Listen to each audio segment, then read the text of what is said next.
Alors, pour calculer l'aire d'un triangle, vous connaissez déjà la formule de base, qui est R est égal à base fois hauteur divisé par 2. Pour utiliser cette formule-là, ça implique qu'on connaît la base, donc un côté, et la hauteur qui est issue de ce côté-là, donc la hauteur qui est perpendiculaire à ce côté-là. Si on ne connaît pas ces deux éléments-là, il existe aussi une autre formule, qui est la loi de Héron, qui nous permet de calculer l'aire d'un triangle, mais à partir de la mesure de ses trois côtés.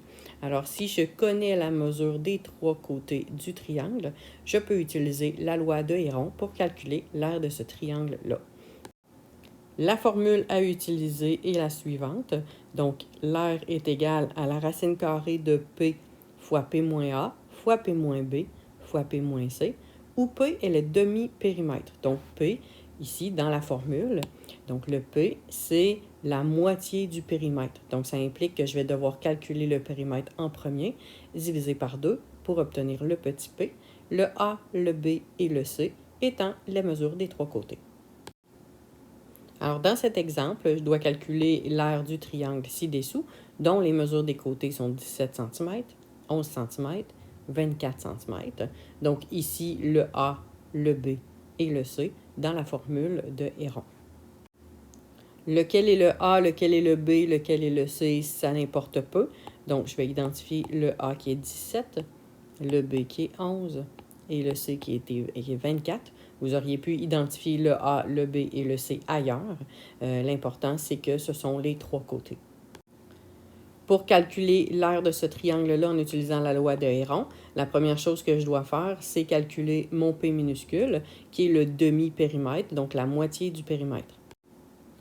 Ainsi, mon P, ça va être 17 plus 11 plus 24, qui est mon périmètre, divisé par 2 pour obtenir le demi-périmètre. Ça va me donner 52 divisé par 2, qui va me donner 26. Donc, le demi-périmètre, c'est 26. La première étape est effectuée. Maintenant, je dois remplacer dans ma formule les éléments que je connais, c'est-à-dire le P, qui est maintenant 26, le A, qui est 17, le B, qui est 11, et le C, qui est 24. Ensuite, j'effectue le calcul. Alors, faites attention, quand les lettres sont collées sur les parenthèses, ça implique qu'il y a des multiplications au milieu. Alors, ici, j'ai un fois, donc 26 fois la parenthèse 26 moins 17, fois la parenthèse 26 moins 11, fois la parenthèse 26 moins 24. Alors, pour effectuer le calcul, je vais d'abord calculer mes parenthèses pour respecter la priorité de mes opérations. Ensuite, je vais multiplier les 4 éléments et je vais terminer avec la racine carrée.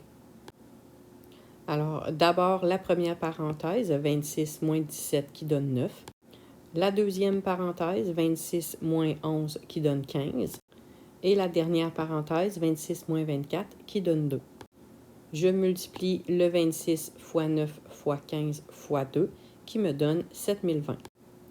Et je termine en effectuant la racine carrée sur 7020, ce qui me donne une heure de 83,79.